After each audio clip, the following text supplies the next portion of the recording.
જ્યાં માથું ટેકવીએ અને બધા કષ્ટો દૂર થાય એ સાળંગપુર ધામ.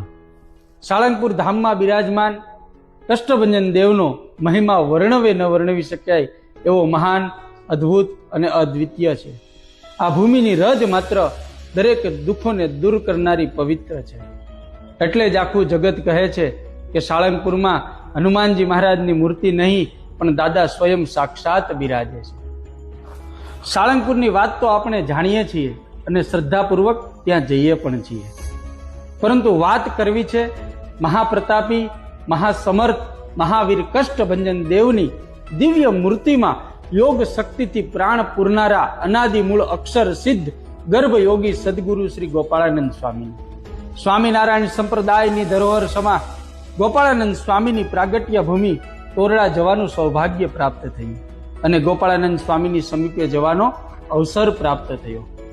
સાબરકાંઠાની ગિરિમાળાઓમાં વસેલા તોરડા ગામમાં વિક્રમ સંવત 1837ના મહાસુદ આઠમને સોમવારે ખુશાલ ભટ્ટનો જન્મ થયો હતો. ખુશાલ ભટ્ટથી સિદ્ધ યોગી ગોપાળાનંદ સ્વામી બનવા સુધીની આધ્યાત્મિક યાત્રાની સાક્ષી રહી છે તોરડાની ધરા.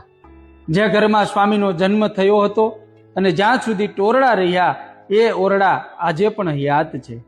એ ઓરડાને ભવ્ય અને કલાત્મક હવેલીનો આકાર આપવામાં આવ્યો છે. આ માત્ર હવેલી નથી પણ ગોપાળાનંદ સ્વામીના બાળપણની દિવ્ય સ્મૃતિને સાચવી રાખતું એક જીવંત સ્થાન છે. આ જગ્યામાં એક દિવ્ય, અલૌકિક અને ઐતિહાસિક ઘટનાના દર્શન થાય છે અને એ છે ભગવાન શામળાજી સાથેના ગોપાળાનંદ સ્વામીના સંભારણા. તોરડાથી થોડે દૂર એટલે કે 15 થી 20 કિલોમીટરના અંતરે ભગવાન શામળાજીનું પૌરાણિક મંદિર આવેલું.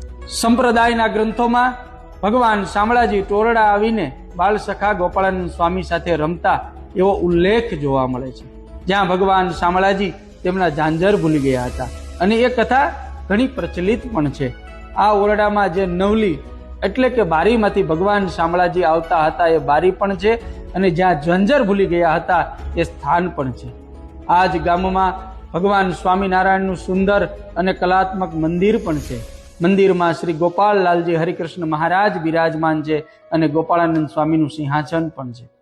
તોરડા ગામમાં પ્રગટ થયેલા ગોપાળાનંદ સ્વામી માટે સમર્થ સંત શ્રી નિષ્કુળાનંદ સ્વામીએ ભક્ત ચિંતામણીના 142માં પ્રકરણમાં લખ્યું છે, અનુપ ઈડર દેશમાં ધન્ય ધન્ય ટોડલા ગામ, ધન્ય ધન્ય દ્વિજની જાતિને જ્યાં ઉપન્યા ભક્ત અકામ, યોગી પૂર્વ જન્મના જેને વાલા સંગે અતિ વાલ, પ્રભુ સંગાતે પ્રગટ્યા ખરા ભક્ત નામ ખુશાલ.